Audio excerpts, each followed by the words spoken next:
Assalamualaikum warahmatullahi wabarakatuh. Salam dan bahagia. Selamat bertemu kembali dengan saya di aksi nyata modul 1.4 pembelajaran untuk memenuhi kebutuhan murid.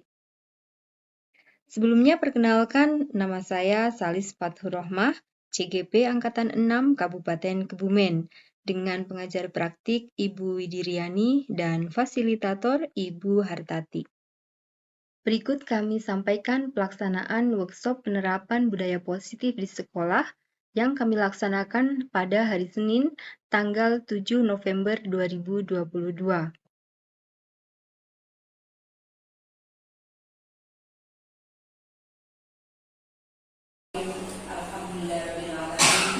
Wassalatu wassalamu ala asyrofil anbiya'i wal mursalin sayyidina wa maulana Muhammadin wa ala alihi wa sahbihi ajma'in.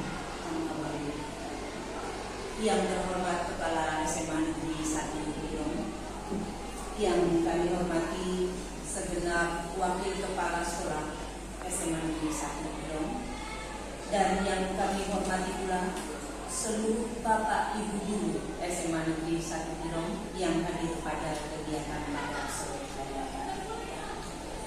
Puji syukur kita panjatkan kepada Allah Subhanahu wa Ta'ala yang telah memberikan rahmat dan hidayahnya kepada kita, sehingga pada siang hari ini kita dapat berkumpul di ruang TRC ini untuk mengikuti kegiatan workshop penerapan budaya positif di sekolah yang akan disampaikan nanti oleh Ibu Salis Fathur Rohmah SPM. Sholawat serta salam senantiasa kita sanjungkan kepada junjungan kita dan Nabi Muhammad SAW yang selalu kita nanti-nantikan syafaatnya di hari kiamat nanti. Amin amin ya. Bapak Ibu yang kami hormati, sebelum kegiatan ini dimulai, terlebih dahulu akan saya bacakan susunan acara pada kegiatan sore hari ini. Acara yang pertama yaitu pembukaan, 2. menyanyikan lagu kebangsaan Indonesia Raya, 3. doa, 4. sambutan dari kepala sekolah. Acara yang ketiga yaitu acara inti yaitu paparan budaya positif. Acara yang keenam tanya jawab atau diskusi, dan yang terakhir adalah penutup. Bapak Ibu yang kami hormati, demikian susunan acara yang akan kita ikuti pada kegiatan pada siang hari ini. Baiklah, kita mulai pada acara yang pertama yaitu pembukaan. Marilah kita buka acara pada siang hari ini dengan bacaan basmalah bersama-sama. Mudah-mudahan dengan bacaan basmalah tadi, acara pada siang hari ini akan berjalan dengan lancar. Baiklah, kita lanjutkan acara yang kedua yaitu menyanyikan lagu kebangsaan Indonesia Raya yang akan dipandu oleh Ibu Lisna Kapi Esok. Bapak Ibu semuanya akan mohon untuk berdiri.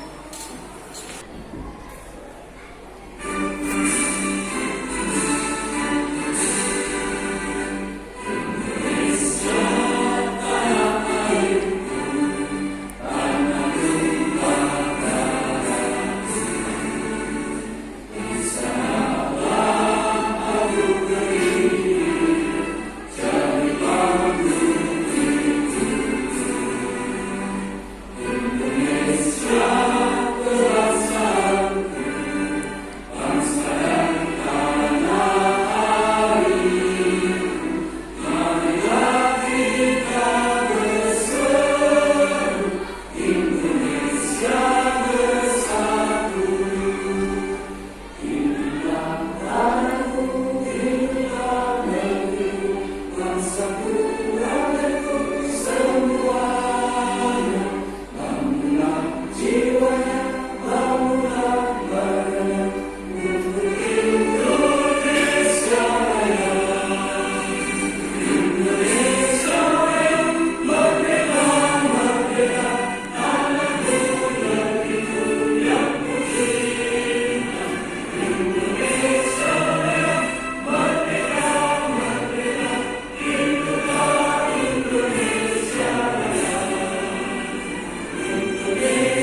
Bapak dan Ibu yang kami hormati, kita lanjutkan acara yang keempat, yaitu sambutan penghargaan kepada Bapak Dr. Haski Abdi Samsul Saini kami persilakan. Assalamualaikum warahmatullahi wabarakatuh. Alhamdulillah wassalatu wassalamu ala Muhammad Rasulullah wa ala alihi washabihi wa man usiku wa nafsi Allah apa azal mutaqin la hawla wa la quwwata illa billahi Rabbi Isra'u Sadri wa Yasiri Amri Wahlul 'uqdatam min lisani yafqahu qawli. Bapak-bapak, ibu-ibu, guru SMA Negeri Samudera yang kami hormati, alhamdulillah kita pada saat ini pada hari Senin tanggal 7 November tahun 2022 dapat berkumpul belajar di sini di semua dalam keadaan sehat walafiat, dan semoga kita semua selalu dalam lindungan Allah Selawat dan salam semoga tercurahkan kepada kita Nabi Muhammad SAW, dan mudah-mudahan kita semua sertakan dalam kehidupan kita. Sebagai terima kasih kepada Bapak Ibu semuanya yang kasih ini untuk luangkan waktu mengikuti workshop usaha budaya baru di sekolah yang insya Allah akan disampaikan oleh Bu Salis. Terima kasih sekali lagi telah membantu pelaksanaan workshop ini. Mudah-mudahan pelaksanaan workshop ini dapat berjalan lancar. Bapak Ibu dapat memperoleh ilmu yang bermanfaat dari Bu Salis dan dapat diterapkan dengan kehidupan sehari-hari sekolah dengan KUM. Tentunya kalau membicarakan masalah positif di sini bergerak dari Bapak Ibu ya, dari Bapak Ibu. Bagaimana Bapak Ibu berperilaku positif itu sudah penting. Setelah Bapak Ibu punya perilaku positif, bagaimana etikanya, bagaimana kelakuannya, bagaimana berpikirnya, bagaimana ilmunya, cara tertentu itu, saat Bapak Ibu punya nilai positif, tentu sudah terlalu bisa mudah-mudahan anak yang penting itu mari bagaimana yang positif itu dan bagaimana seandainya ada masalah, monggo kita bicarakan sama-sama, kurang tanggung jawab ya. Mungkin tidak perlu panjang kita karena semakin banyak saya berbicara semakin membuat kesalahan. Jadi saya akan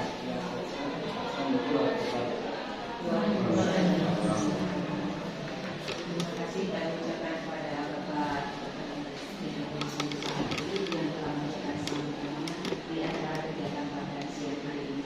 Kita lanjutkan acara inti, yaitu paparan budaya positif di sekolah yang akan disampaikan oleh Ibu Salis Fathurrohmah SPI.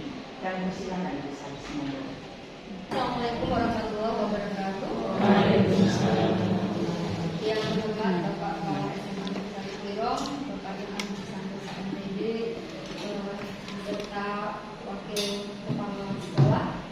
dan teman-teman, rekan-rekan, Bapak Ibu guru SMA Negeri Burong yang saya hormati pula. Alhamdulillah pada kesempatan sore hari ini kita dapat berkumpul dalam suasana yang bahagia dalam acara workshop penerapan budaya positif di sekolah.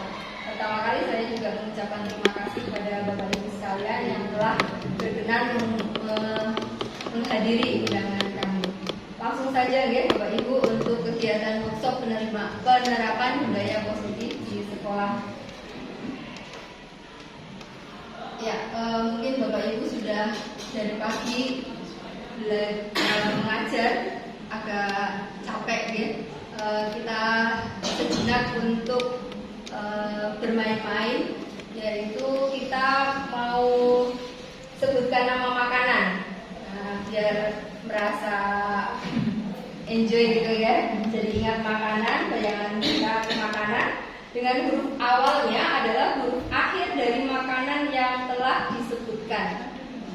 Ya, contohnya saya misalkan mengatakan tempe, terakhir adalah E. Berarti saya nunjuk ke kucing misalkan. Nah, kucing nanti menjawab misalkan empek-empek. Nah, misalkan berarti terakhir K. Kucing menunjuk siapa lagi yang belum pernah ditunjuk seperti itu. Siap ya?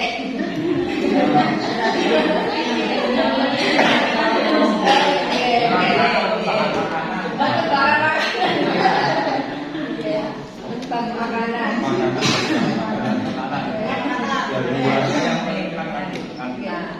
Oke, siap ya? Siap. Berarti saya awali dari saya dulu. Oke, saya menyebutkan apel. Nah, L. Berarti saya ke Bulisna.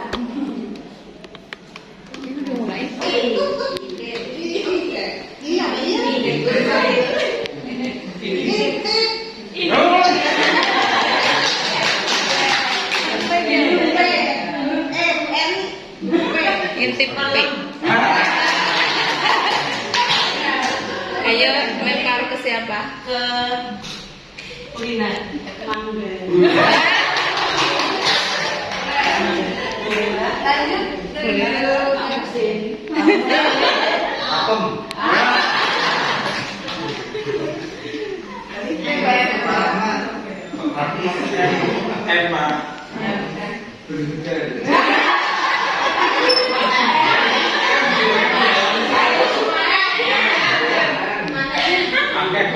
Lanjut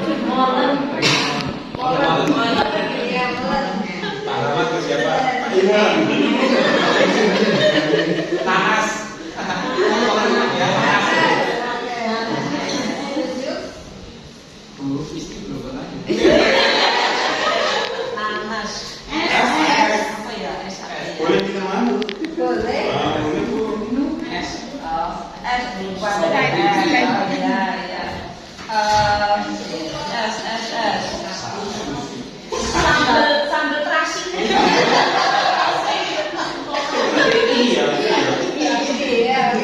Lanjut ke siapa?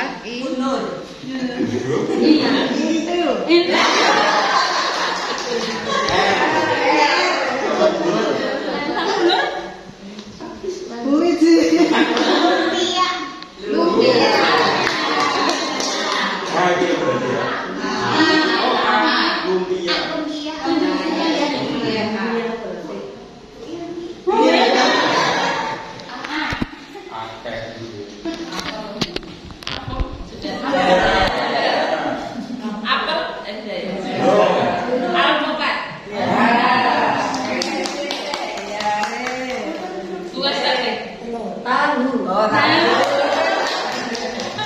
Ke siapa Bu? Mas Samsul apa? Yang belum.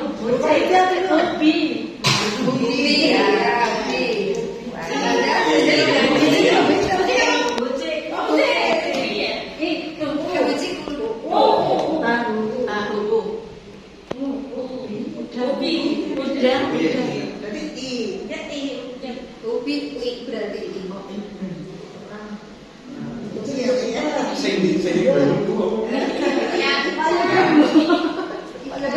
ya, Tadi kan udah Upi. siapa? I Ikan.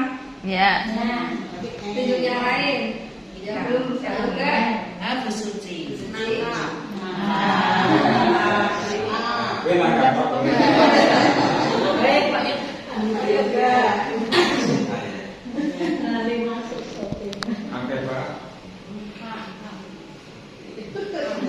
Terakhir.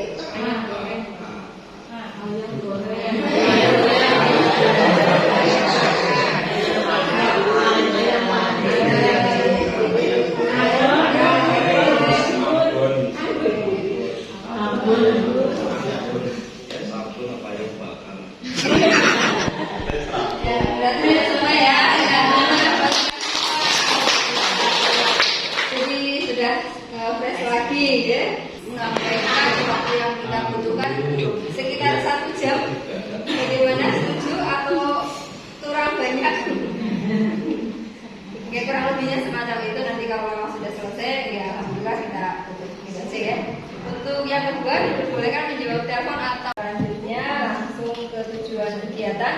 Yang pertama, Bapak Ibu guru dapat memahami pendidikan menurut Ki Hajar Dewantoro. Yang kedua, memahami perubahan paradigma belajar. Yang ketiga, memahami disiplin positif dan nilai-nilai kebajikan. Yang keempat, menyadari motivasi perilaku manusia. Yang kelima, menyadari kebutuhan dasar manusia. Yang berikutnya, memahami posisi kontrol restitusi. Nah, mungkin ini banyak sekali istilah yang baru ya. Terus yang ketujuh, menetapkan keyakinan kelas. Nanti berarti kita akan menghasilkan sebuah keyakinan kelas yang seperti apa. Yang kedelapan, menerapkan segitiga restitusi. Langsung aja ke materi pertama, yaitu pendidikan menurut Ki Hajar Dewantoro. Pendidikan adalah kegiatan menuntun. Jadi kita menuntun segala kekuatan kodrat anak agar dapat mencapai kebahagiaan dan keselamatan yang setinggi-tingginya, baik sebagai individu maupun anggota masyarakat. Lanjut ya. Ya, ini semua Ki Hajar Dewantara yang sudah Bapak Ibu kenal, yaitu Ing Tut, Ing Arso Sungkulodo, Ing Madyo Mangunkarso, Tut Puri Handayani, yaitu untuk mempersiapkan murid yang merdeka. Yang merdeka itu tadi adalah mampu berdiri di atas kekuatan sendiri tanpa tergantung pada kekuatan orang lain. Selanjutnya, dalam pendidikan menurut Ki Hajar Dewantoro, bahwa anak itu bukan tabula rasa. Maksudnya adalah anak itu bukan dianggap kertas kosong, karena ada beberapa filosof yang mengatakan bahwa anak itu adalah kertas kosong. Tapi dalam hal ini Ki Hajar Dewantoro menyampaikan bahwa anak itu bukan kertas kosong yang bisa digambar sesuai keinginan orang dewasa. Anak lahir dengan kekuatan kodrat yang masih samar-samar. Pendidikan akan menebalkan kekuatan kodrat baik pada anak dan untuk menipiskan kodrat yang tidak baik pada anak. Oke, untuk penerapan yang saya lakukan terkait dengan pemikiran pendidikan Ki Hajar Dewantoro adalah yang pertama, saya mencoba untuk melakukan tes diagnostik terkait dengan kemampuan berhitung dasar di awal pembelajaran. Karena saya kebetulan mengajar matematika, maka saya mencoba untuk mengetahui kondisi awal, ini terutama yang di kelas 10, sebenarnya kemampuan berhitungnya seperti apa. Karena kalau kita tidak tahu cara menghitungnya, kadang yang pernah saya alami kelas 10 itu dalam berhitung misalkan 1 dikurangi 5 saja itu kadang masih ada yang keliru, apalagi penjumlahan pecahan, perkalian pecahan ataupun pembagian pecahan. Nah, di awal pembelajaran saya lakukan tes diagnostik ini supaya saya bisa melakukan pembelajaran lebih terarah, lebih tepat sasaran. Oke, untuk penerapan kedua ini ya, karena ini pembelajarannya sudah berlangsung, ini memang saya mencoba untuk melakukan refleksi pembelajaran terkait dengan pembelajaran matematika. Nah, di sini anak-anak ternyata terlihat ceria sekali pada saat saya mencoba untuk menanyakan terkait dengan apa yang disukai dan apa yang tidak disukai pada pelaksanaan pembelajaran matematika yang telah dilakukan. Nah, mereka ternyata antusias sekali untuk menuliskannya. Selanjutnya mereka saya coba untuk bertukar. Nah, bertukar secara berurutan, berjalan sampai beberapa kali perjalanan supaya mereka itu tahu pemikiran teman-teman yang lain. Nah, dari situ saya mencoba untuk meminta masukan solusi yang terbaik pembelajaran matematika ke depannya. Nah, ternyata hasilnya lumayan. Anak-anak itu punya inisiatif dan setelah melakukan refleksi ini ternyata anak-anak juga merasa lebih bertanggung jawab dalam mengikuti pembelajaran. Ya, ini terkait dengan kodrat zaman ya Bapak Ibu. Terkait dengan kodrat zaman ini saya terapkan karena ini sudah masanya teknologi. Saya mencoba untuk mengaitkan matematika dengan aplikasi Excel ini. Nah, ini anak-anak saya minta untuk mencoba menggunakan HP di kelas karena di HP sekarang juga sudah tersedia Excel supaya anak-anak itu memahami sebenarnya pentingnya statistika itu apa. Maka saya minta anak-anak itu mencari data. Nah, mencari data di tetangga mereka sendiri terkait dengan umur tetangga mereka sebanyak 40 orang. Nah, dari data itu setiap anak mempunyai data yang berbeda-beda. Selanjutnya mereka secara manual membuat tabel distribusi frekuensi, histogram ataupun poligon. Nah, setelah mereka memahami, saya mencoba mengaitkan dengan menerapkannya menggunakan program Excel itu. Nah, ternyata hasilnya lumayan ini, bisa berwarna-warni gitu ya. Oke. Ya, intinya ya Bapak Ibu, ini intinya saya mencoba juga ini menerapkan GeoGebra untuk memahamkan murid-murid itu dalam memahami ciri-ciri dari fungsi eksponen. Ada yang turun grafiknya, ada yang naik. Jadi di sini kebetulan kurang jelas ya ini. Jadi ini grafiknya bisa berjalan. Nah, ada titik-titik yang berjalan, terus naik, ada yang turun. Nah, jadi di sini anak-anak juga lebih tertarik dan memahami, oh ternyata iya betul kalau yang Fx sama dengan setengah pangkat X itu monoton turun, 2 pangkat X itu monoton naik, dan seterusnya. Selanjutnya perubahan paradigma belajar. Nah, sekarang kita mencoba lagi ini berpasang-pasangan. Nah, jadi Pak Fajar sama Pak Fuksin, Bu Ari sama Bu Cip, 1, 2 berpasangan ya. Bu Susi nggak ada pasangannya ya. Bapak Ibu dianggap sebagai A. Tugasnya adalah Bapak Ibu itu merasa mengepalkan tangan. Karena apa? Di dalam genggaman tangan Bapak Ibu itu ada hal yang sangat berharga bagi Bapak Ibu. Nah, yang satunya itu berusaha untuk meraih apa yang ada di dalam genggaman tangan Bapak Ibu. Nah, jadi berpasangan, satunya memegang dengan kuat-kuat karena ada sesuatu yang sangat berharga bagi Bapak Ibu, tapi yang satunya kepengen membuka dengan berbagai macam cara. Mau diitik-itik, mau diapakan boleh, terserah Bapak Ibu. Dirayu boleh, diapakan boleh. Nah, nanti setelah itu gantian selama 30 detik Bapak Ibu mencoba seperti itu. Hasilnya seperti apa? Monggo dipilih.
itu membuka kepalan tangan Anda?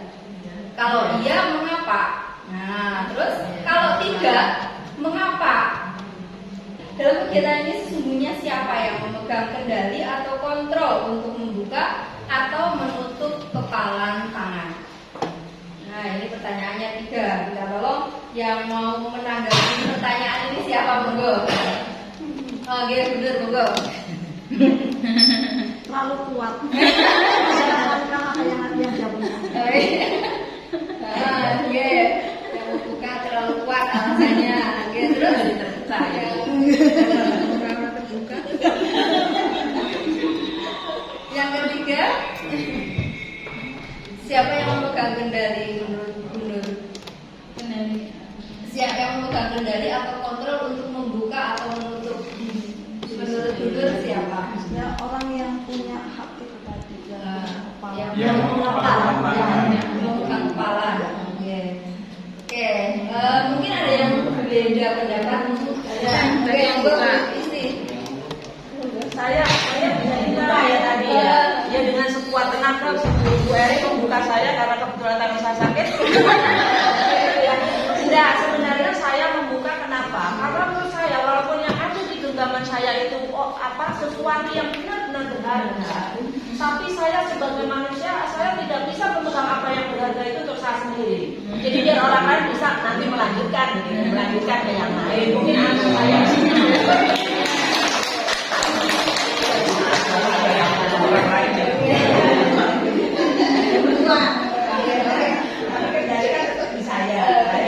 Tetap yang mengontrol adalah Bu Isti sendiri mau membuka atau menutupnya. Oke, karena ada alasan tertentu maka Bu Isti melepaskan saja sudah.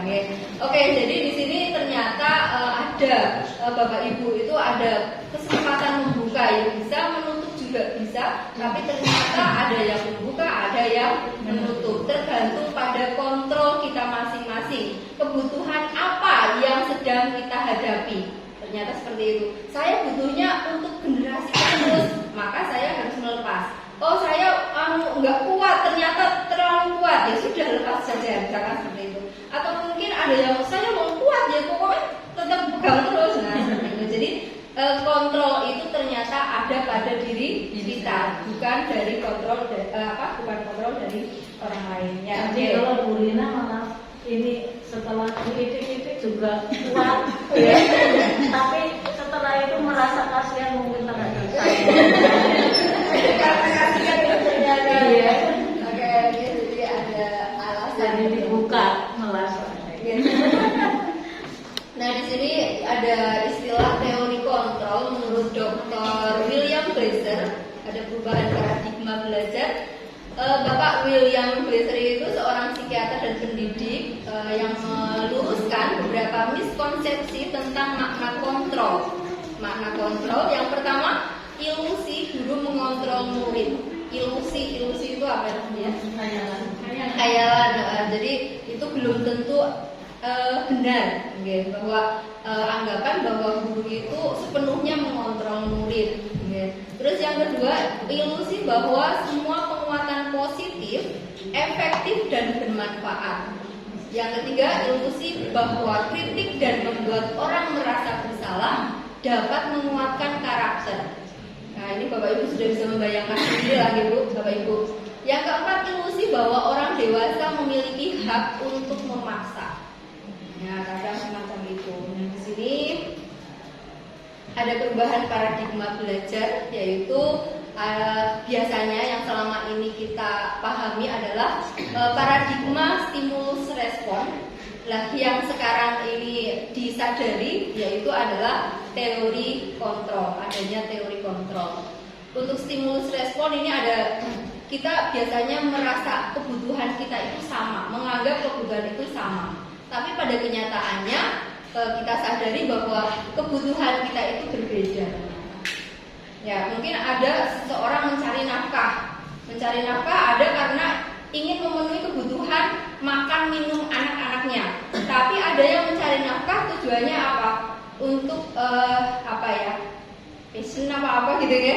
Jadi ada tujuan yang berbeda. Ternyata kebutuhan kita itu ternyata berbeda-beda. Itu perlu disadari. Terus yang seharusnya semua orang melihat hal yang sama, menganggap bahwa A itu adalah sama, tapi ternyata setiap orang itu memiliki gambaran berbeda. Yang berikutnya, kita mencoba mengubah orang agar berpandangan sama dengan kita, tapi sesungguhnya bahwa kita haruslah berusaha memahami pandangan orang lain tentang dunia. Perilaku buruk dilihat sebagai suatu kesalahan, biasanya semacam itu. Ternyata semua perilaku itu memiliki tujuan. Kadang kita dalam di video-video gitu ya, ada anak yang suka ngintip-ngintip begitu, mau ngambil makanan orang. Ternyata itu setelah diketahui malah kita ternyata iba melihat semacam itu. Jadi kadang kalau kita tahu sesungguhnya, ternyata kita malah menjadi kebalikan dari perasaan yang awal. Terus orang lain bisa mengontrol saya. Ternyata hanya Anda yang bisa mengontrol diri Anda. Seperti halnya tadi, Bapak Ibu mau melepas atau tidak, yang mengontrol adalah diri kita sendiri. Tidak bisa orang lain yang mengontrol kita. Terus saya bisa mengontrol orang lain, Anda tidak bisa mengontrol orang lain. Jadi dalam hal ini misalkan siswa itu sebenarnya sudah punya kodrat bawaan, dan itu sebenarnya mereka juga ada kontrol untuk diri mereka sendiri. Terus pemaksaan ada pada saat rujukan gagal. Kadang kita memaksa, kalau misalkan diatur gini kok nggak mau, nggak bisa, maka harus dipaksa. Sepertinya seperti itu. Ternyata perlu adanya kolaborasi dan konsensus menciptakan pilihan-pilihan baru. Jadi mungkin perlu ada rembugan gitu. Model berpikirnya menang kalah. Kalau kamu nggak mau, maka saya yang intinya seperti itu. Model pemikiran menang-menang atau istilahnya win-win solution. Nah, jadi dalam misalkan kita berpendapat, kadang namanya orang dalam suatu kelompok berpendapat, ada yang diterima dan ada yang tidak diterima. Nah, yang diterima itu tidak terus langsung menyombongkan diri, mengejek, akhirnya menjatuhkan yang tidak diterima. Tapi di situ malah justru yang diterima itu mungkin dengan kata-kata, ya sebenarnya pendapat kamu itu sebenarnya luar biasa. Cuman tadi kebetulan saja, mungkin teman-teman pas kebetulan satu pemikiran dengan saya, mungkin seperti itu dan sebagainya. Jadi istilahnya win-win solution atau menang-menang, tidak ada yang kalah. Itu untuk teori kontrol. Selanjutnya untuk disiplin positif dan nilai-nilai kebajikan. Ini yang judul kita ya, disiplin positif. Disiplin positif maksudnya bagaimana? Menurut Ki Hajar Dewantoro maupun Diani Gosen mengartikan disiplin sebagai bentuk kontrol diri, yaitu belajar untuk mengontrol diri agar dapat mencapai suatu tujuan mulia. Tujuan mulia yang dimaksud adalah nilai-nilai kebajikan universal. Nilai-nilai kebajikan universal berarti nilai-nilai kebajikan yang disepakati bersama, lepas dari suku, bangsa, agama, bahasa maupun latar belakangnya.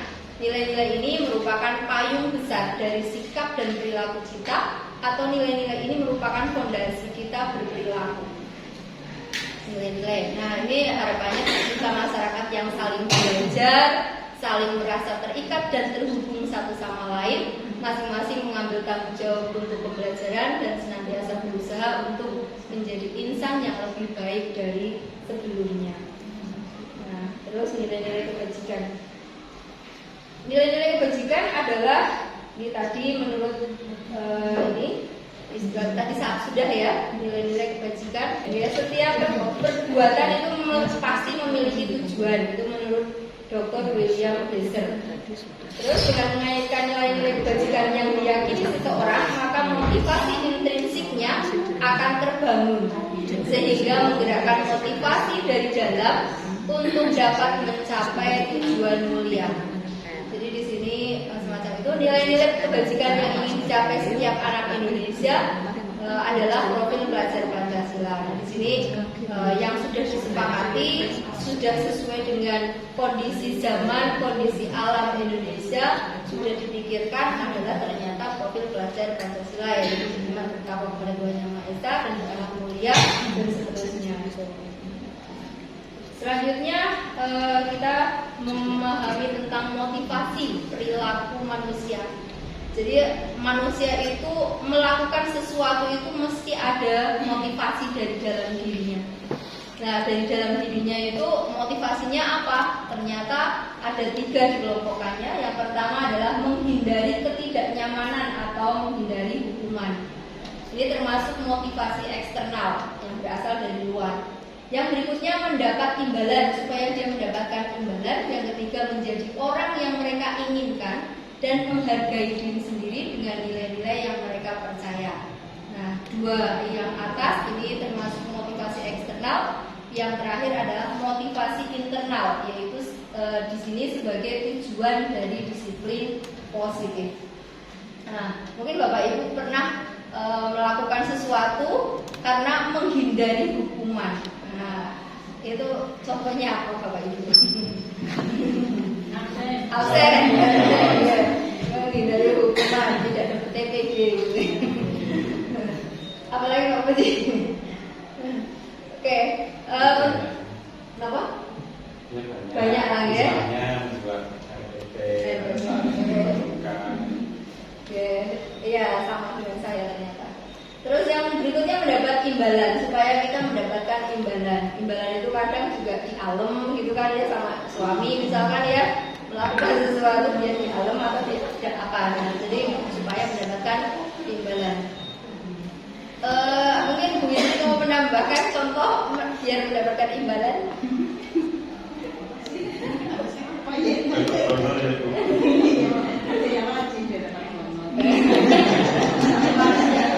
Iya.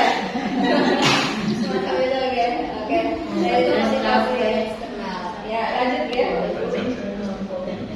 Dan pertanyaannya sekarang adalah bagaimana cara kita sebagai guru untuk menanamkan disiplin positif ini kepada murid-murid kita. Yang disiplin positif tadi dengan menyadari menjadi orang yang mereka inginkan dan menghargai diri sendiri dengan nilai-nilai yang mereka percaya.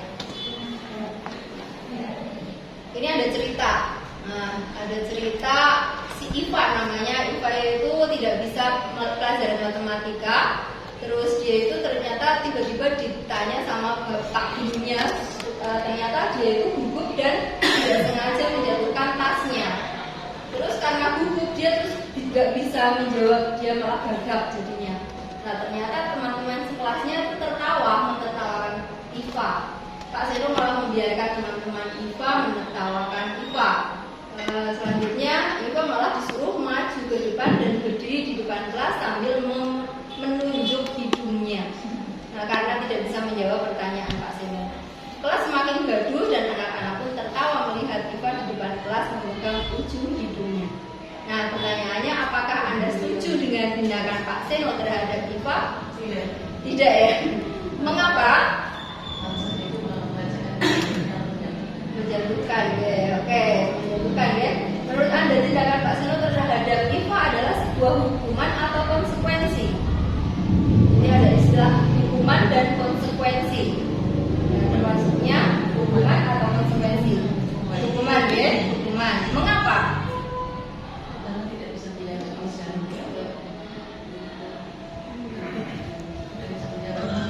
Karena tidak bisa menjawab dihukum gitu ya. Kalau konsekuensi tidak ada kesepakatan sebelumnya. Jadi hukuman itu tiba-tiba maju aja, suruh maju, tiba-tiba tidak ada kesepakatan. Kalau tidak bisa menjawab nanti maju ke depan. Nah, jadi akhirnya Iva itu kan jadi tambah gelagupan gitu ya. Jadi di situ termasuknya hukuman karena tidak ada kesepakatan sebelumnya. Kalau konsekuensi, misalkan ada peraturan sekolah, konsekuensinya kalau tidak memakai sepatu maka begini. Itu dapat konsekuensi. Oke. Ternyata bikin saya. Oke. Itu menanggapi tadi yang ini tindakan Pak Seno. Kalau Bu Eri tidak setujunya karena itu tadi melecehkan tadi itu loh. Kalau menurut saya tidak setujunya karena kita punya anak didik itu punya kemampuan yang berbeda-beda. Kalau misalnya dia itu tidak bisa matematika, itu harusnya guru mencari tahu kenapa dia tidak bisa, maka tidak tiba-tiba langsung tidak bisa mengucapkan hukuman. Menurut saya itu seperti itu. Jadi saya juga kurang setuju. Ya, benar. Istri kayaknya bagus ya, bisa diterima semuanya kayaknya. Itu sebenarnya memang harusnya seperti itu sebagai guru. Harusnya memang memahami kondisi siswanya, karena kelebihan siswa itu berbeda-beda. Oke, monggo sambil karena makan dan minum itu diperbolehkan. Jadi kalau minum di sana, monggo Bapak Ibu boleh mengambil. Selanjutnya sekarang ini ada tindakan guru. Yang pertama, mencatat 100 kali di dalam buku kalimat "saya tidak akan terlambat lagi karena terlambat ke sekolah". Ini termasuk hukuman atau konsekuensi, Bapak Ibu? Konsekuensi. Oke. Terus lari mengelilingi lapangan basket 2 kali karena terlambat hadir di sekolah. Hukuman. Murid diminta untuk push up 15 kali karena tidak menggunakan masker di sekolah. Hukuman. Menggantikan kertas tugas teman yang telah dicoret-coret. Oke. Membersihkan tumpahan air di meja tulis karena tersenggol. Konsekuensi, ya. Murid disuruh untuk mengenakan sepatu seharian, untuk tidak mengenakan sepatu karena tidak mengenakan sepatu hitam, maksudnya itu. Murid disuruh tidak mengenakan sepatu, maksudnya. Hukuman, ya. Lari mengelilingi lapangan basket 2 kali karena terlambat 10 menit untuk pelajaran PJOK.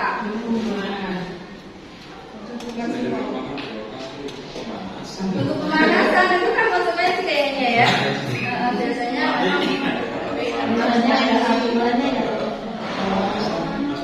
termasuk pemanasan ya. Konsekuensi karena belum pemanasan kan perlu pemanasan dulu, harus lari dulu. Oke ya. Itu jawabannya menurut buku, menurut LMS yang saya pelajari. Terus lanjut aja. Dihukum oleh penghargaan. Ya, kadang kita suka, memang senang ya, karena memang memberikan kebahagiaan dengan memberikan penghargaan kepada anak-anak kita. Tapi ternyata di sini ada istilah dihukum oleh penghargaan.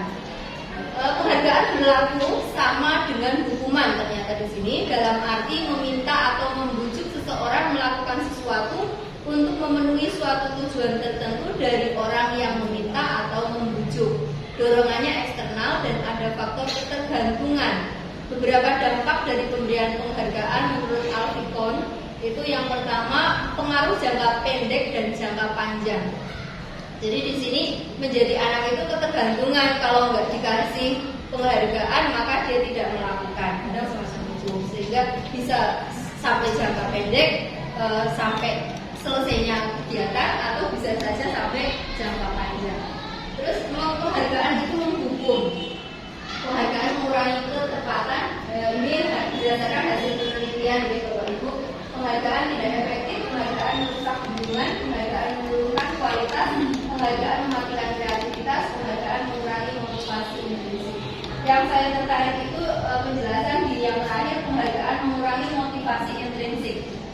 Ini dicontohkan bahwa ada anak kecil yang sedang belajar membaca, menghubungkan huruf-huruf menjadi kata. Nah, dia itu saking sulitnya dia belajar terus, ternyata akhirnya bisa.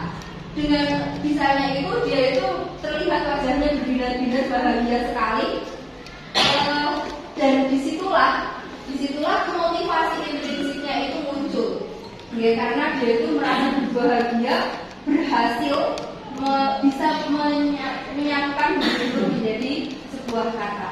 Nah, di situ kita bayangkan seandainya kita itu memberikan penghargaan. Oh, kamu sudah bisa membaca ya, saya belikan es krim ya, misalkan seperti itu. Akan sangat kasihan sekali. Kebahagiaan yang alami itu akan rusak dengan pemberian hadiah hanya sebuah es krim. Nah, dan itu akan bisa menyebabkan ketergantungan. Nah, jadi di situ perlu adanya motivasi intrinsik yang bisa melanjutkan apa yang menjadi tujuan berikutnya. Kayak bentuk program kebajikan atau apresiasi. Nah, ini jadi tadi terus bagaimana sebaiknya untuk melakukan apresiasi atau memberikan program kebajikan. Yang perlu diperhatikan dalam memberikan apresiasi atau pengakuan, yang pertama, beri dukungan secara khusus, beri pengakuan secara pribadi, beri pengakuan kepada semua murid secara bergantian, beri pengakuan secara konsisten, fokus pada proses. Nah ini kadang saya sendiri kalau ngajari di sebelah sini terus sekarang ya, sebelah sini iri nantinya. Nah jadi memang harus bergantian sehingga mereka merasa diberi penghargaan yang sama, mereka merasa didengar yang sama. Oke, lanjut contoh ini contoh pengakuan atau apresiasi berkejikan. Ini kalimat-kalimat yang biasanya cukup diberikan untuk memberikan apresiasi. Kemarin saya perhatikan rasa empatimu besar sekali pada saat menolong murid baru di kelas kita. Nah dengan seperti itu anak juga sudah bangga setengah hati gitu ya. Nah, tidak perlu diberikan permen gitu kan. Terus saya menghargai kepedulianmu pada saat kamu membantu teman-temanmu di tugas kelompok. Pada saat menyelesaikan tugas kelompok. Terima kasih untuk rasa tanggung jawabmu pada saat kamu memungut kertas-kertas yang berserakan di lantai. Itu bentuk apresiasi. Selanjutnya, ini tadi perbedaan antara hukuman dengan konsekuensi. Saya kira tadi sudah bisa diterima. Ini yang kalau hukuman dengan hukuman itu bisa menyebabkan anak itu menjadi marah, ada rasa bersalah, ada rasa dipermalukan, ada merasa tidak dihargai. Itu kasihannya anak kalau diberi hukuman. Tapi kalau konsekuensi, ada kehilangan hak, tapi ini hanya sesaat. Akan dibuat tidak nyaman, tapi itu juga hanya sesaat, jangka pendek. Diasingkan untuk sementara atau tempo. Nah itu untuk pemberian konsekuensi. Nah berarti ini ada sesuatu yang lebih baik menurut teori, yaitu dengan cara restitusi. Restitusi yaitu sebuah pendekatan untuk menciptakan disiplin positif. Restitusi itu apa?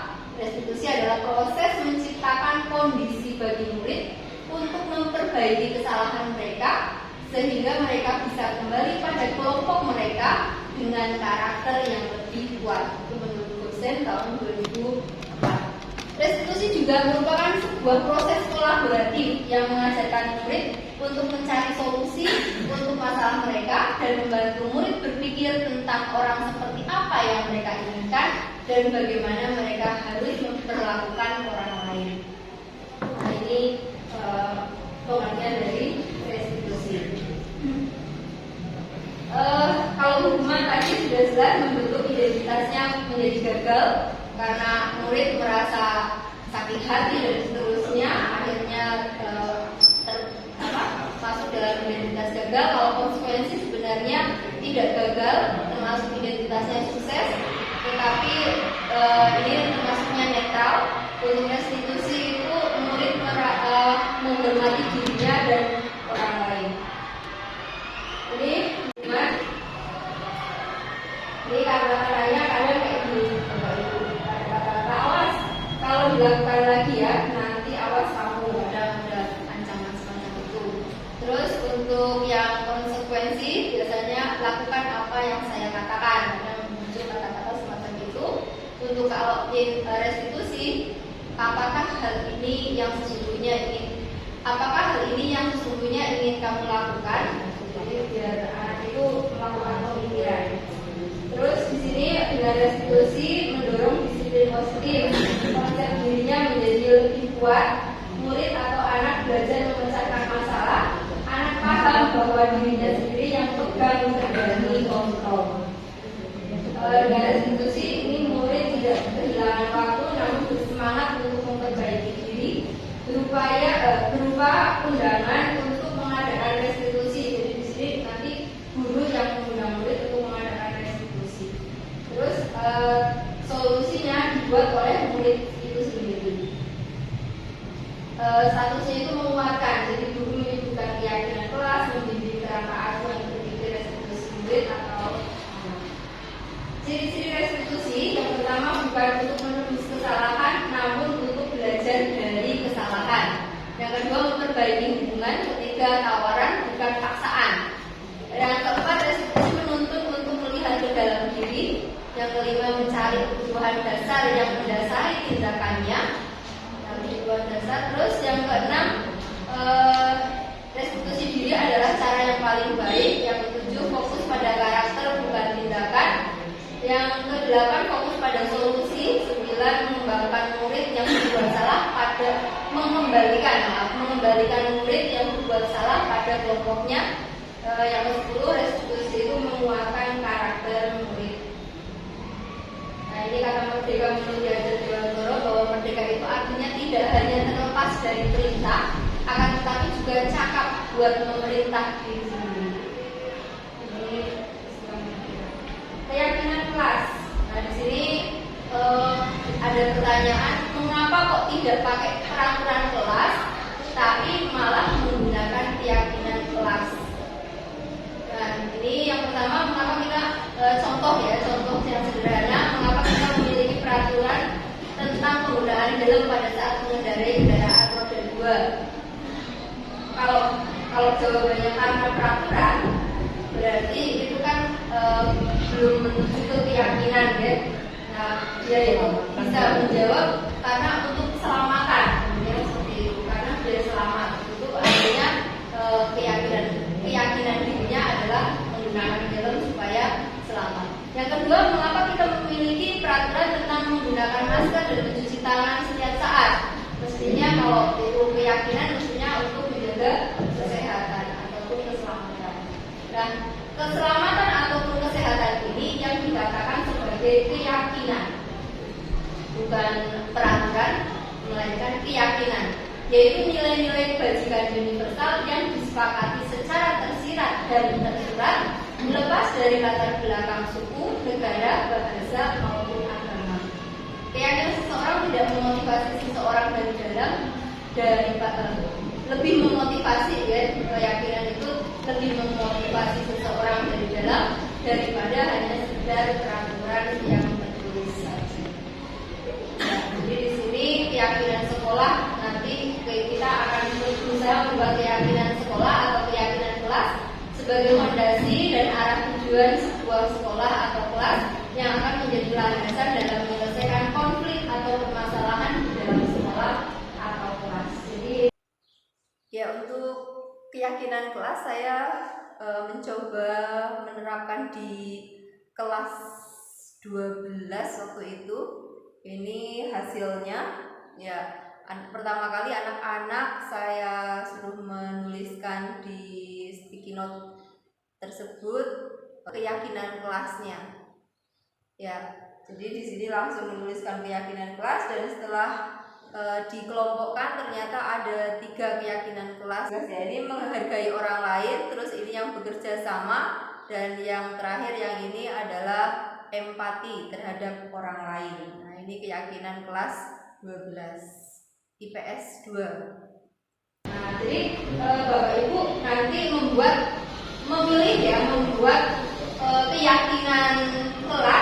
keyakinan kelas apa, tapi dipilih maksimal itu 7, minimal 3 di dalam kelas. Nah, mungkin kita diawali dari sekarang aja nih Bapak Ibu. Bapak Ibu pilih satu, ya, satu aja keyakinan Bapak Ibu, nilai-nilai apa yang diyakini oleh Bapak Ibu. Tuliskan, nanti itu ditempel di sebelah sana, sudah stop. Jadi satu.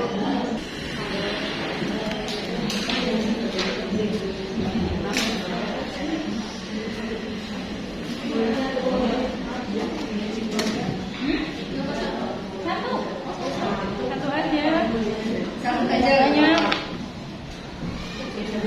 Kalau mau 2 kertasnya berbeda, biar nanti kelompokannya mudah.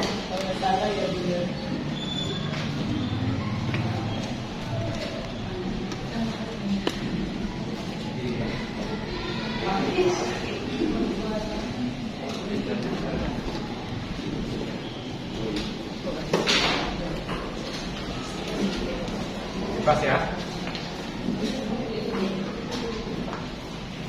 Sambil minum nggak apa-apa itu dengan minumnya.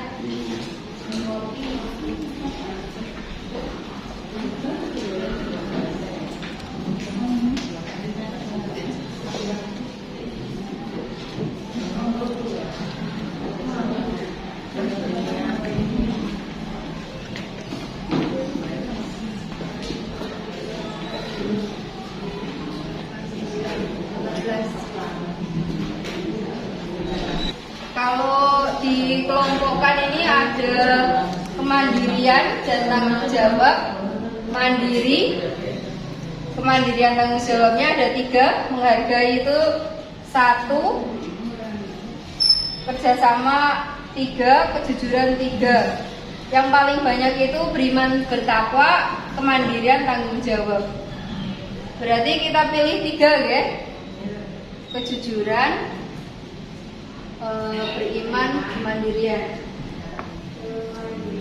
Nah ini yang kita percaya kemungkinan bisa menjadi lingkungan yang baik, budaya positif di sekolah kita. Ya oke, untuk pembentukan keyakinan kelas sebenarnya ada langkahnya. Yang pertama ini yang seperti tadi lah ya. Jadi surat pendapat dari siswa. Selanjutnya nanti Bapak Ibu di kelasnya masing-masing mungkin sebagai wali kelas bisa membuat keyakinan kelas, nanti ditempel, hasilnya ditempel di dinding maksudnya dibuat yang bagus, terus ditandatangani oleh seluruh anggota kelas termasuk Bapak Ibu wali kelasnya. Jadi nanti tahu hasil akhir dari keyakinan kelas itu apa, dan itu nanti sebagai bekal kita dalam menyelesaikan masalah-masalah yang terjadi di kelas kita. Semacam itu. Selanjutnya prosedur pembentukannya tadi saya ambil antara 3 sampai 7 keyakinan kelas saja, jangan banyak-banyak karena kalau banyak susah mengingatnya. Tapi sedikit saja dan kira-kira itu bisa untuk kita dalam menyelesaikan masalah-masalah.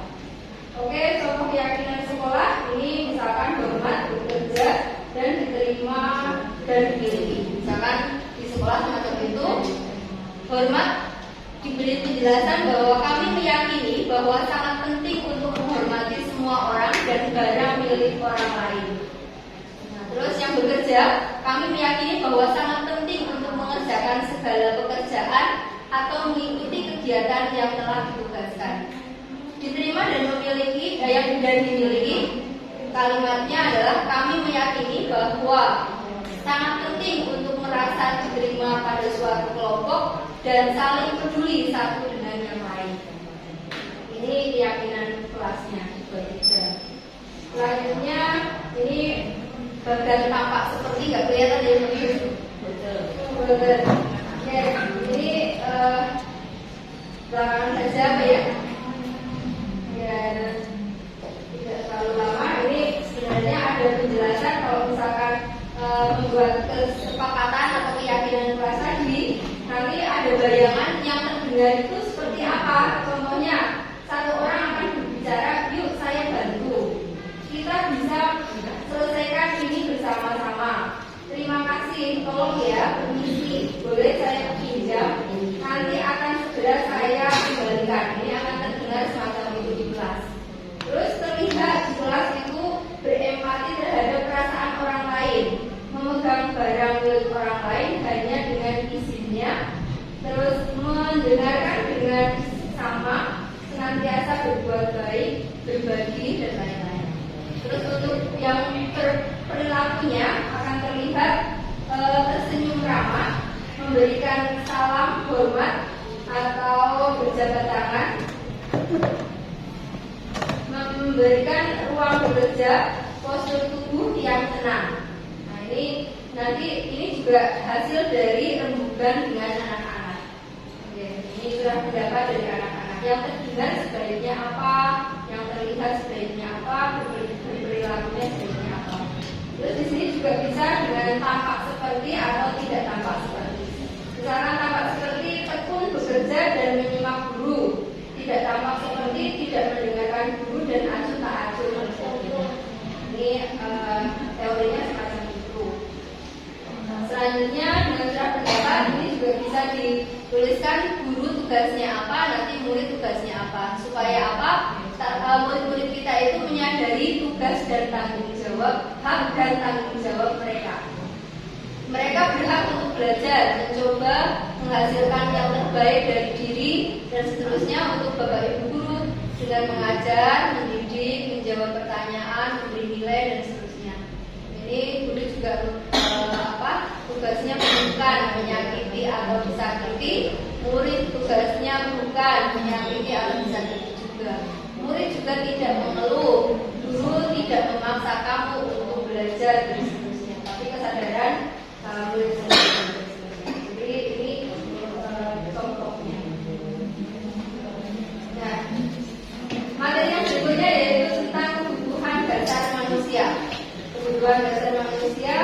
Pertanyaan informasi di sini, Ibu Ambar menjuali kelas 2A sedang bingung menghadapi ulas salah satu muridnya yang namanya Doni. Oh, ini kebetulan Pak Doni yang maaf ya, hanya sama nama. Beberapa anak seringkali diminta bekal makan siangnya dengan paksa. Jika Anda menghadapi situasi seperti Ibu Ambar, apa yang akan Anda lakukan? Menurut Anda, kira-kira apa alasan Doni melakukan hal itu? Mungkin ada yang mau menanggapi terlebih dahulu. Oh, di sini. Kemungkinan alasan Doni ya tidak membawa bekal di edukasi bekal di rumah, atau mungkin tidak punya uang untuk membeli, sehingga ya kalau kita sudah tahu alasannya ya solusinya Mungkin Bu Ari ada pandangan yang berbeda. Alasannya Pak sama aja ya. Oke, jadi di sini ada kebutuhan dasar manusia. Itu ada sebenarnya tadi sudah disampaikan di depan bahwa manusia itu melakukan sesuatu itu karena ada alasan, ada tujuan. Tujuannya adalah memenuhi kebutuhan dasar manusia itu sendiri. Nah, dikelompokkan dalam 5 kelompok besar kebutuhan dasar manusia. Yang pertama adalah kebutuhan bertahan hidup, yaitu contohnya rumah, makan, kesehatan, kebutuhan biologis, rasa aman. Nah, seandainya tadi si Doni itu menjawab, kenapa kamu kok malah mengambil paksa bekal temanmu? Karena saya lapar, Bu, dan orang tua saya tidak membawakan bekal. Itu artinya dia itu sebenarnya membutuhkan kebutuhan dasarnya itu adalah bertahan hidup. Terus seandainya, nah di sini bisa juga dia itu karena kurang kasih sayang dan rasa diterima. Kebutuhan kasih sayang dan rasa diterima pengertiannya adalah ditunjukkan dengan hubungan dan koneksi sosial, memberi dan menerima kasih sayang, merasa menjadi bagian dari kelompok, tetap terhubung dengan teman, keluarga, pasangan hidup, teman kerja, binatang peliharaan, dan kelompok di mana dia tergabung. Nah, kalau Doni itu ditanya menjawabnya, ya biar saya diperhatikan sama guru, sama teman-teman, dan seterusnya, itu artinya dia itu butuh kasih sayang dan rasa diterima. Selanjutnya bisa juga alasannya adalah karena penguasaan atau power, yaitu kebutuhan pengakuan atas kemampuan, kekuatan untuk mencapai sesuatu, menjadi kompeten, menjadi terampil, diakui atas prestasi, dan keterampilan kita didengarkan dan memiliki harga diri. Nah, ini biasanya kalau jawaban si Doni itu adalah, ya kan saya hebat, bisa merebut makanan teman. Nah, misalkan seperti itu, biar teman-teman jadi takut sama saya, jadi manut sama saya, dan sebagainya. Terus yang berikutnya kebebasan. Kebutuhan dasar yang keempat adalah kebebasan, yaitu kebutuhan akan pilihan, yaitu hidup mandiri, otonomi, memiliki pilihan, dan mampu mengendalikan arah hidup seseorang. Ini Doni dengan menjawab, saya bosan dengan bekal yang dibawakan oleh ibu saya. Nah, di sini biasanya berarti anak itu sebenarnya butuh kebebasan. Kebutuhan dasar dia itu cenderung pada kebebasan. Terus yang kelima adalah kesenangan. Kebutuhan untuk merasa senang, mencari rasa senang, bermain, tertawa. Biasanya jawabannya cuma iseng lah, Bu. Kan senang kalau lihat teman-teman pada cemberut, misalkan seperti itu dan sebagainya. Jadi itu karena kebutuhan kesenangan, yaitu cenderungnya senang. Kalau bosan dengan bebannya berarti tidak merasa bersyukur ya. Enggak, kalau kita ini kuesioner kebutuhan dasar manusia. Nah, Bapak Ibu, saya kirimi link ya Bapak Ibu. Saya kirimi link diisi, hanya cuma mengisi itu doang.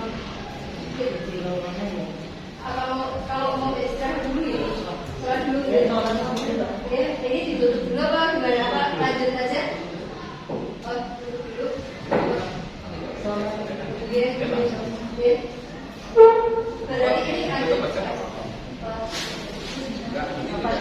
Saya itu Oh, gitu. Lanjut dulu. Istirahat dulu. Oke. Sementara istirahat dulu, nanti yang sudah selesai bisa mengisi link dulu ya Bapak Ibu. Saya kirim di info website. Video jenengan.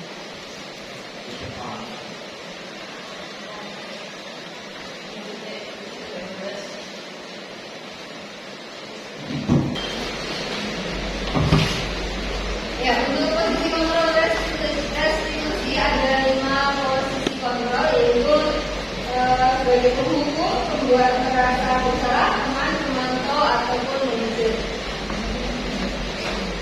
Posisi kontrol restitusi di sini ada penghukum, dulu berbuat menghaji, menunjuk-nunjuk, menyakiti, dan menyindir. Ayolah lakukan ini dulu sebagai teman. Apakah kamu mau mendapatkan skill bintang atau mengetahui masalah ini?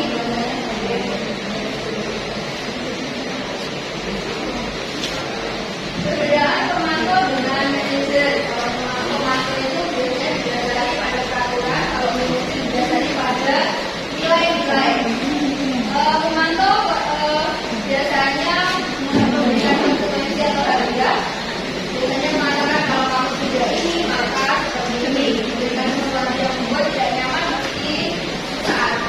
Sebagai manajer biasanya memperbaiki karena kamu membuat apa yang kamu yakini, bagaimana kamu memperbaiki masalah ini, memperbaiki masalah keluarnya memperoleh yang tidak dapat. Ya. Kita masuk pada segitiga restitusi. Langkahnya itu ada 3 langkah, yaitu menstabilkan identitas, validasi tindakan yang salah, dan menanyakan keyakinan.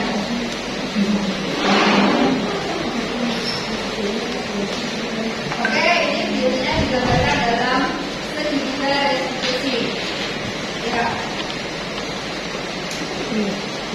Pada saat menstabilkan identitas, biasanya anak itu pertama kali datang dalam kondisi bermasalah adalah dia merasa sedang gagal karena berbuat salah menjadi di sini menstabilkan identitas tujuannya untuk menjadi dirinya siswa itu menjadi lebih positif, merasa lebih positif.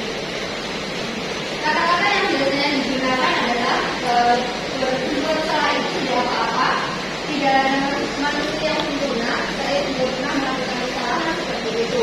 Kita tidak menyelesaikan, kita bisa menyelesaikan ini. Bapak Ibu tidak tertarik mencari siapa yang salah, tetapi ingin mencari solusi dari masalah ini. Kamu tidak merasa begitu. Apakah kamu sudah memberikan yang baik buat diri sendiri? Nah, ini pernyataan yang bisa menstabilkan identitas. Langkah kedua dalam segitiga restitusi yaitu validasi tindakan yang salah, membantu murid mengenali kebutuhan dasar yang ingin dipenuhi ketika melakukan kesalahan. Kata-kata yang digunakan biasanya adalah kamu bisa melakukan menuju dari sini ya, kamu pasti punya alasan mengapa melakukan hal itu. Kamu patut bangga pada diri sendiri karena kamu telah menuju sesuatu yang penting buatmu. Kamu boleh bertahan seperti itu, tapi kamu harus menambahkan sikap yang baik. Terakhir menanyakan keyakinan, anak belajar menghubungkan kesalahan dengan nilai-nilai yang dipercaya dan berpindah menjadi orang yang diinginkan. Guru berkata, apa nilai yang kita percaya di dalam keluarga ini kaitannya dengan nilai-nilai atau keyakinan keras yang sudah kita buat bersama.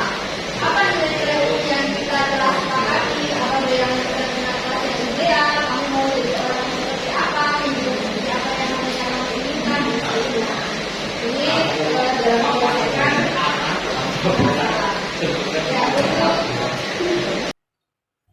untuk penerapan segitiga restitusi ini saya coba untuk menampilkan contoh. Salam bahagia Ibu dan Bapak Guru hebat. Dalam penerapan disiplin positif restitusi, salah satu program yang dikembangkan adalah 5 posisi kontrol. 5 posisi kontrol dalam restitusi adalah proses perjalanan seorang pendidik agar dapat mengenali dirinya.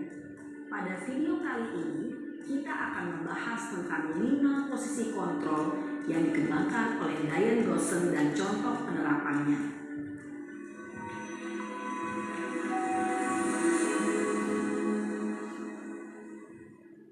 5 posisi kontrol itu adalah 1. Posisi penghukum.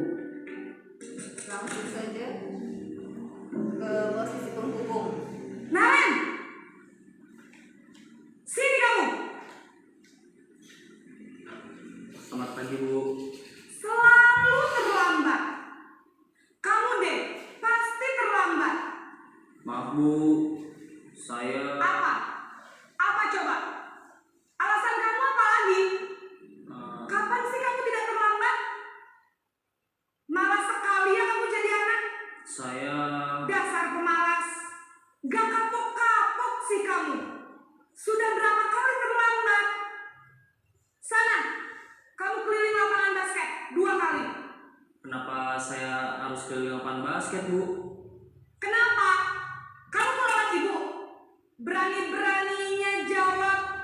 Sudah terlambat, masih berani jawab pula. Sekarang, keliling lapangan basket 5 kali sekalian. Biar kapok. Cepat. Pergi sana ke lapangan basket.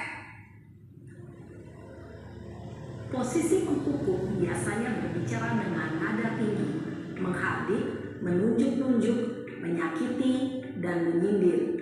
Hukuman bisa berupa fisik maupun psikis.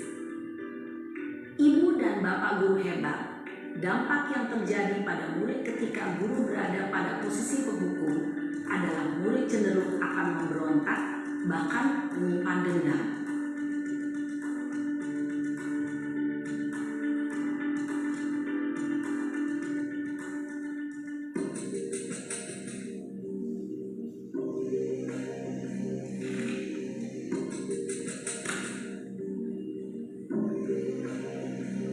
Naren!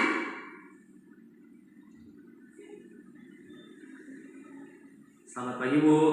Naren, kamu kenapa terlambat lagi, nak? Ya Tuhan, Naren, kamu senang ya bikin ibu susah ya?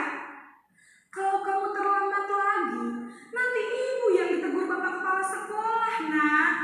Disangka ibu tidak bisa membina kamu. Duh, gimana ini? Maaf, Bu. Duh, Gusti Naren, kamu suka ya kalau ibu ditegur Bapak Kepala Sekolah? Terus, sekarang ibu harus tulis apa ini di buku absen? Ini kamu sudah sering terlambat loh. Ibu harus apa coba? Maaf, Bu. Maaf sekali. Ya sudah, lain kali jangan bikin ibu susah lagi ya nak ya. Ibu tidak akan kuat lagi kalau kamu begini terus. Bisa jantungan kalau ibu ditegur Bapak Kepala Sekolah. Sana cepat ke kelas. Maaf ya, Bu. Maaf sekali. Posisi pembuat rasa bersalah berbicara dengan nada tenang, cenderung lembut.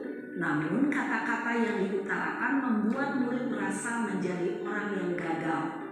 Memandang buruk dirinya sendiri, merasa tidak berharga, dan tidak sanggup membahagiakan orang lain. Ketika guru mengambil posisi pembuat rasa bersalah, murid akan menganggap dirinya yang bersalah dan ia akan menyimpan emosi negatif tersebut di dalam dirinya.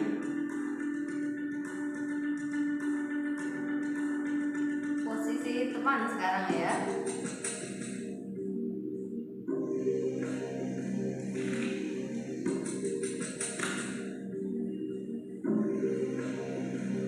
Naren,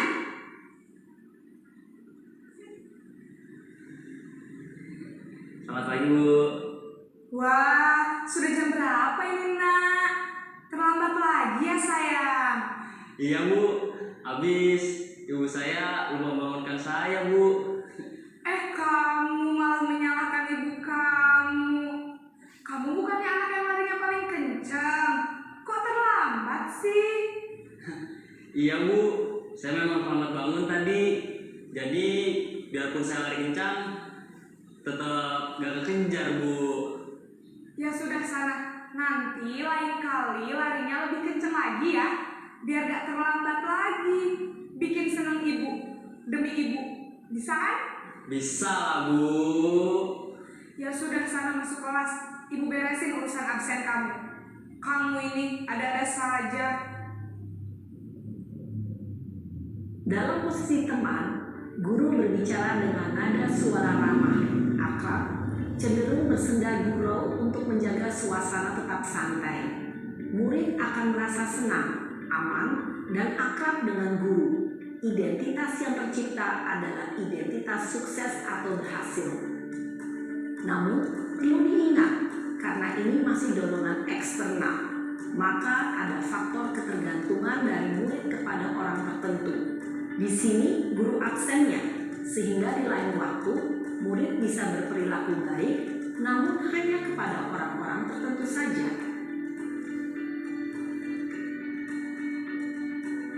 Ya, sekarang posisi pemantau, Bapak Ibu.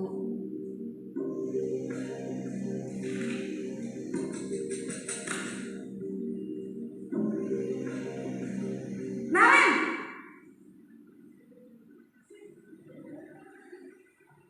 Selamat pagi Bu. Naren, apa peraturan sekolah kita tentang jam berapa kita harus masuk sekolah, nak?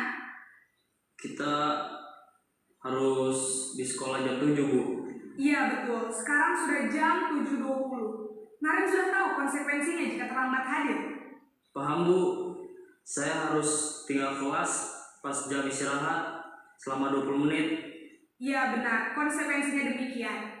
Jadi nanti jam 9.30 pas istirahat, kamu harus tinggal di kelas, kerjakan tugas tambahan untuk ketertinggalan kamu, ya?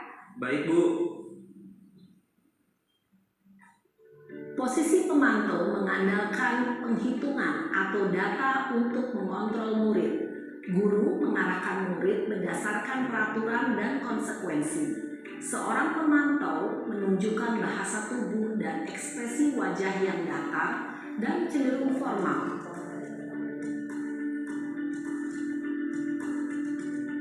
Nah, sekarang posisi manajer yang kita harapkan.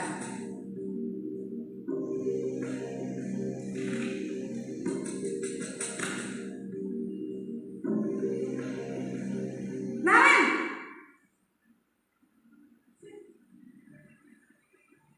Selamat pagi Bu. Selamat pagi, Naren. Maaf Bu, saya terlambat.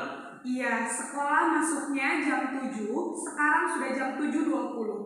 Jadi sekarang bagaimana ini, Naren? Maaf Bu, saya lupa setel alarm saya semalam.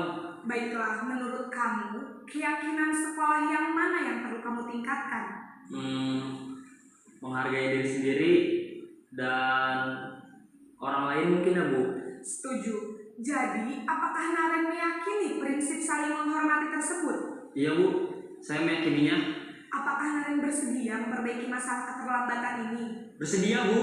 Bagaimana kamu akan perbaiki masalah keterlambatan ini? Saya akan coba untuk tidak lupa menyetel alarm saya Bu. Baik, kalau Naren lupa menyetel alarm di rumah, ada orang yang kira-kira bisa bantu mengingatkan tidak? Ada Bu, kakak saya, Kak Emma. Ada lagi selain Kak Emma? Selain Kak Emma, ada ibu saya. Baik, jadi yang mengingatkan Naren adalah Kak Emma dan ibu kamu ya? Kira-kira akan mulai setel alarm kapan nih, Naren? Setelah pulang sekolah, akan segera saya lakukan. Baik, jadi Naren akan setel alarm untuk bangun besok pagi dan akan diingatkan oleh kakak dan ibunda Naren ya. Ada lagi yang mungkin perlu dilakukan, Naren, agar tidak terlambat bangun lagi? Tidak ada Bu. Baik, Naren, terima kasih untuk kerjasama kamu. Sekarang kamu perlu kembali ke kelas untuk belajar. Baik Bu, terima kasih. Posisi manajer adalah posisi kontrol yang disarankan untuk membimbing murid memiliki sikap disiplin yang positif, yaitu murid yang mandiri, bertanggung jawab, dan dapat memecahkan masalah. Tujuan dari posisi ini adalah agar murid dapat berefleksi atas tindakannya. Guru akan dengan tulus memberikan pertanyaan-pertanyaan bermakna, sehingga membuat murid dapat belajar dari kesalahannya dan mencari sebuah solusi untuk menyelesaikannya. Ya, oke, terima kasih. Ini saya ambil video dari pelatihan yang saya ikuti di CGP Angkatan 6, dan saya kira sudah jelas ya Bapak Ibu untuk posisi yang terbaik, yaitu posisi manajer. Dan di sini kita perlu menentukan keyakinan kelas apa yang diyakini oleh murid-murid kita. Nah, terus ini saya mencoba untuk menerapkan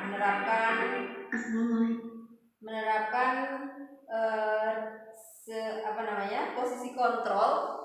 Ini saya mencoba. Ada 2 kasus yang saya lakukan, yaitu pertengkaran di kelas bahasa Indonesia.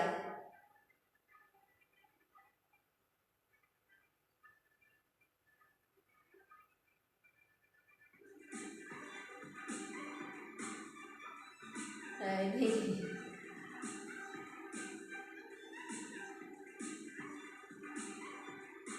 terjadi pertengkaran di kelas, maka perlu dilakukan.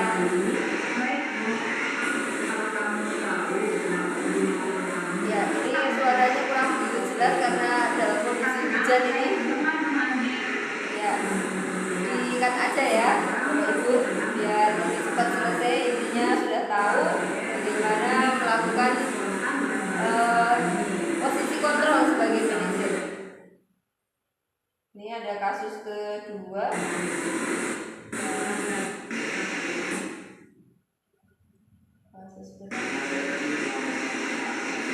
Nah, ini kasus terlambat tanggapan peserta didik atau murid itu baik. Karena kami melakukan praktik tentang segitiga restitusi, walaupun kami melakukan kesalahan, tetapi kami tidak merasa dipojokkan atau dihakimi oleh guru. Sebaliknya, melalui pertanyaan-pertanyaan yang diberikan oleh guru, kami jadi lebih mengintrospeksi diri kami sendiri agar memperbaiki sikap dan menemukan pemecahan permasalahan yang kami lakukan. Perasaan setelah melakukan praktek tentang segitiga restitusi. Ketika dalam kondisi emosional, maka tidak dapat berpikir rasional. Praktik ini membantu menenangkan dan mencari solusi untuk permasalahannya, merasa dipahami, dan menumbuhkan motivasi internal untuk terbiasa mencari solusi permasalahan. Dari kegiatan hari ini, mungkin bisa direfleksikan. Refleksinya ada menggunakan 4P atau 4S. Pertama, fakta atau peristiwa. Peristiwa hari ini adalah workshop tentang budaya positif ya, menerapkan budaya positif. Perasaan apa yang Bapak Ibu rasakan? Mungkin dari sisi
dan dia bisa tumbuh motivasi dari dalam diri mereka.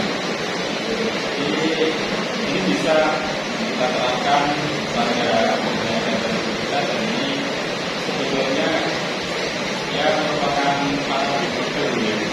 Karena selama ini kita meyakini kayak melakukan reward punishment itu cukup efektif, kemudian penguatan atau reinforcement itu cukup efektif dalam belajar kontrol itu. Jadi kemudian produksi manajer juga penting, dan ini sebenarnya mengubah apa yang dulu sudah kita pelajari di tahun kuliah, teori belajar kita. Nah, ini merupakan hal baru. Oke, terima kasih Pak Muji. Tepuk tangan buat Pak Muji. Kita semua terakhir yaitu tentang penerapannya. Penerapan apa yang kira-kira bisa kita terapkan setelah mengikuti kegiatan ini. Siapa yang mau menyampaikan? Monggo. Pak Muji.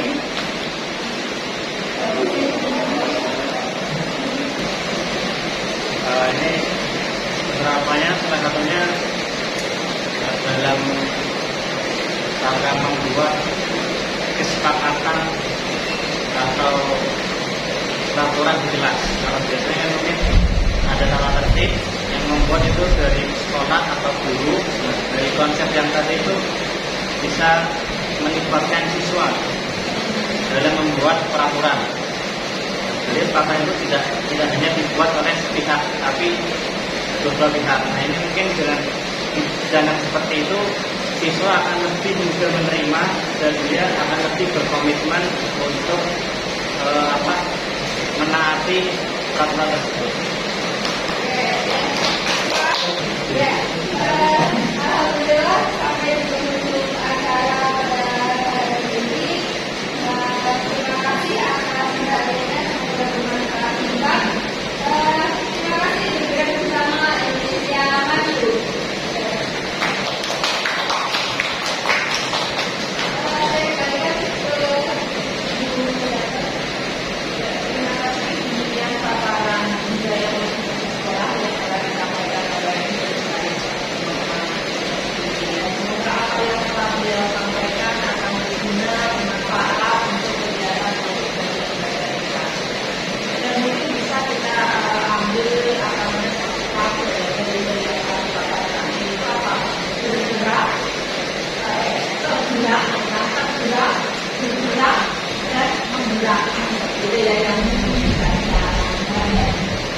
Dan tanpa terasa Bapak Ibu dan kami hormati, acara sudah selesai dan juga ditutup acara yang ditutup. Namun sebelum acara ditutup, saya pribadi selaku pembawa acara mohon maaf jika ada yang kurang berkenan dari Bapak Ibu. Marilah kita kegiatan besok pada sore hari ini dengan bacaan hamdalah bersama.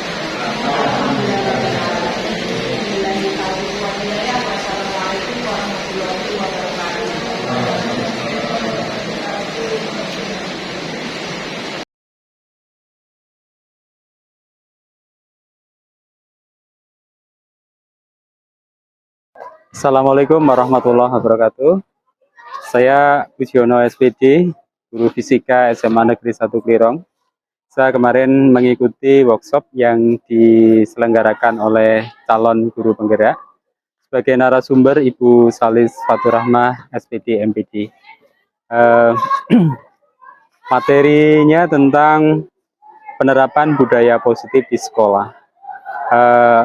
Ini merupakan workshop yang luar biasa menurut saya, sangat bermanfaat, dan saya mendapatkan beberapa pengalaman yang menurut saya merupakan pengalaman yang baru. Bagian awal itu tentang konsep pendidikan menurut Ki Hajar Dewantoro. Selama ini kan kalau ya walaupun tokoh pendidikan kita itu Ki Hajar Dewantara, saya tahunya hanya ing ngarsa Suntulodo, ing madya Mangunkarsa, tuturi Handayani, tanpa penjabaran yang lebih luas. Nah, sekarang dengan kurikulum Merdeka, pendidikan itu falsafahnya adalah dari Ki Hajar Dewantara. Siswa itu bukan tabula rasa, bukan sesuatu yang bisa diisi apa saja gitu ya, dan dianggap sebagai suatu yang kosong, tapi ternyata siswa itu sudah memiliki kodrat baik dan kodrat buruk, dan peran guru adalah untuk menebalkan kodrat baiknya dan mengikis kodrat jeleknya, sehingga menjadi insan yang mandiri sesuai dengan profil pelajar Pancasila. Materi-materi yang lain sungguh luar biasa, termasuk perubahan paradigma dari teori stimulus respon, kemudian itu ternyata ada sisi-sisi ternyata yang lebih baik itu teori kontrol dari Goosen itu ya, teori kontrol dari Goosen. Jadi intinya siswa itu memegang kontrol dirinya sendiri. Perubahan apapun itu sebetulnya ada atas kemauan diri siswa itu sendiri. Di akhir materi itu ada konsep restitusi ya, dengan segitiga restitusi itu menstabilkan identitas gitu ya, untuk menuju ke siswa dengan kondisi yang lebih baik apapun.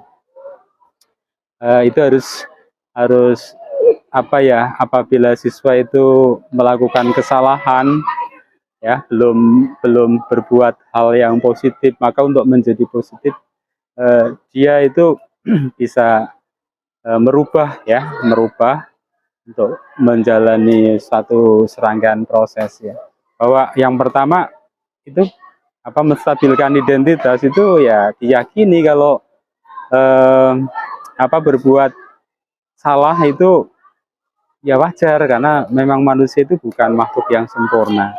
Dan kemudian memvalidasi tindakan yang salah gitu. Memvalidasi tindakan yang salah itu ya, siswa itu ya apa sih ya sebetulnya yang dia inginkan kayak gitu ya, apa yang dia inginkan. Kemudian sisi yang ketiga itu menanyakan keyakinan. Nah, itu ada konsep keyakinan kelas. Jadi sebetulnya kalau dia sudah ada keyakinan dalam diri maupun kelas, sebetulnya siswa itu ya tinggal, kalau ada kesalahan itu tinggal kembali ke keyakinan itu untuk menjadi siswa yang benar. Itu persepsi saya selama mengikuti workshop. Intinya terima kasih ya, sudah memberikan pengalaman baru buat saya, bahwa ternyata budaya positif itu bisa ditetapkan ya di kelas maupun di sekolah secara luas, itu berangkat dari siswa itu sendiri ya. Jadi tidak ada paksaan yang bisa membuat orang sebetulnya untuk sadar menjadi baik, tapi menjadi baik itu adalah sepenuhnya kendali dari siswa itu sendiri atau orang itu sendiri ya. Terima kasih, bagus sekali. Wassalamualaikum warahmatullahi wabarakatuh. Assalamualaikum warahmatullahi wabarakatuh.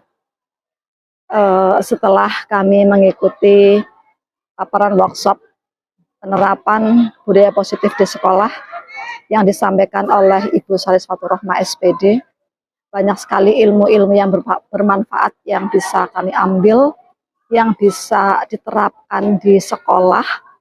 Di antaranya bahwa di saat kita melaksanakan kegiatan di sekolah, kita bisa membuat suatu keyakinan bersama antara guru dengan siswa di kelas, yang mana keyakinan bersama tadi bisa digunakan sebagai pedoman apabila siswa misalnya melakukan pelanggaran ataupun melakukan kesalahan, maka dengan adanya keyakinan tadi siswa merasa bertanggung jawab karena apa yang sudah menjadi keyakinan bersama tadi. Seandainya hal ini bisa diterapkan di sekolah dengan baik, insya Allah sekolah itu akan bisa menciptakan siswa-siswa dengan karakter, dengan kepribadian yang sangat baik, yang luar biasa, yang mana nanti pada akhirnya, pada muaranya, sekolah itu bisa menjadi tempat yang akan mendidik, yang akan bisa menghasilkan generasi penerus siswa-siswa dengan kepribadian yang sangat baik, dengan budaya positif, dengan etika yang positif, yang mudah-mudahan siswa-siswa yang keluar dari suatu sekolah itu akan menjadi generasi penerus yang sangat luar biasa, baik itu etika maupun akademis. Setidaknya itu yang bisa saya sampaikan, yang bisa saya petik dari sosialisasi atau workshop yang disampaikan oleh Ibu Salis Fathur-Rohmah. Sangat bagus, sangat bermanfaat, luar biasa. Luar biasa. Ya, terima kasih dan assalamualaikum warahmatullahi wabarakatuh.